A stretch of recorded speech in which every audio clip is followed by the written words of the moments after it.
What's up, team? In this video, I share with you guys a concept, something that's helped me tremendously in my journey so far and can be applied to both business and life. A concept in the way I look at myself that's helped me become a lot more focused, a lot more aware of my influences, and has empowered me to become the architect of my own life. The concept I want to share with you guys today is the mind garden concept. Basically, your mind is just like a garden. Not just any garden though, it's your garden. And all your beliefs are plants in the garden of your mind.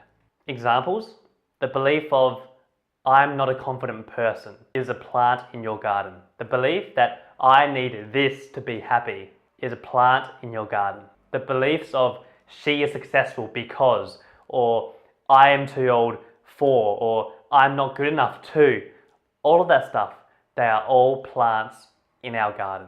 Now, just like real plants, all those beliefs come from a seed. At this point, you're probably thinking, cool, great analogy. My mind is a garden, my beliefs are plants which came from a seed, so what?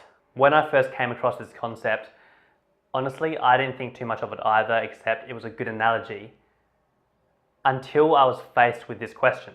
If you had a garden at home and you could plant whatever you wanted in that garden, what would you plant? Would you plant beautiful flowers or fruit-bearing trees? Or would you plant weeds? Or maybe you wouldn't choose to plant anything at all, in which case the winds, the birds will bring in seeds from wherever and you end up with a mishmash of whatever will grow in your garden. Now, you might not be passionate about gardens, but what if that garden was actually your mind, and all those fruit trees, those flowers, the weeds, the mishmash of whatever grows have a direct impact on the quality of your life. From the moment we're born up until today, new seeds are constantly being planted in our mind. Those seeds come from everywhere. They come from our parents, our teachers, our friends, our earliest memories, TV, Facebook, Snapchat, Instagram, everywhere. All those seeds that were planted shape how we see the world.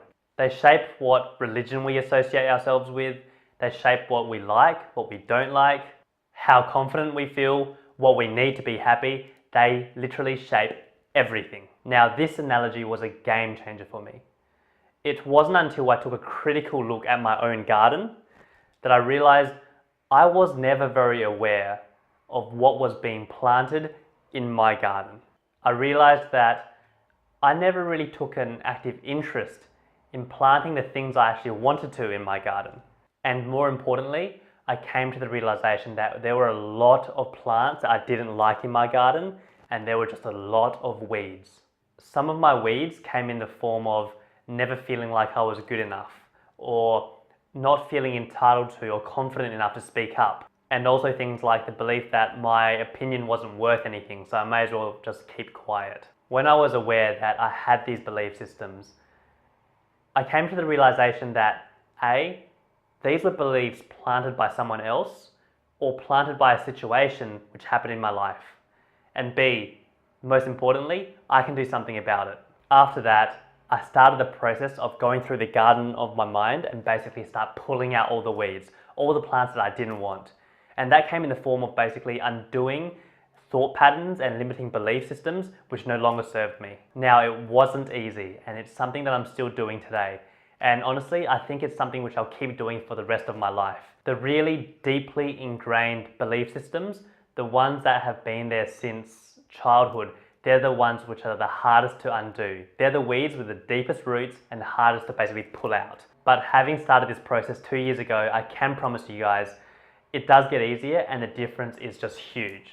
While I'm pulling out all the weeds, I'm also starting to plant new belief systems, ones that will really benefit me and improve the quality of my life. Another important thing that I came to realize was that in the process of pulling out old belief systems and planting in new ones, the new seeds that we plant, the new beliefs that we plant, are just like fresh seedlings.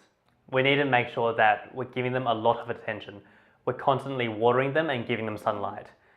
Now that comes in the form of always trying to shift our thinking to the new system that we want to go onto. Because some of the old limiting beliefs are so ingrained, the weeds have such deep roots, they're going to be the default that we start going to. So we always have to catch ourselves and then shift to the new belief that we're trying to adopt.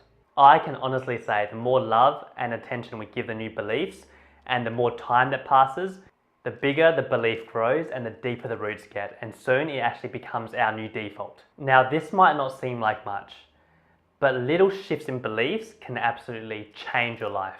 When a new opportunity arises, it's the difference between thinking, oh, am I good enough for it, to hell yeah, let's give it a shot. When something goes wrong or a new obstacle comes in our way, it's the difference between thinking, oh no, this is hard, I want it to go away, to bring it on, this is another opportunity to grow and learn.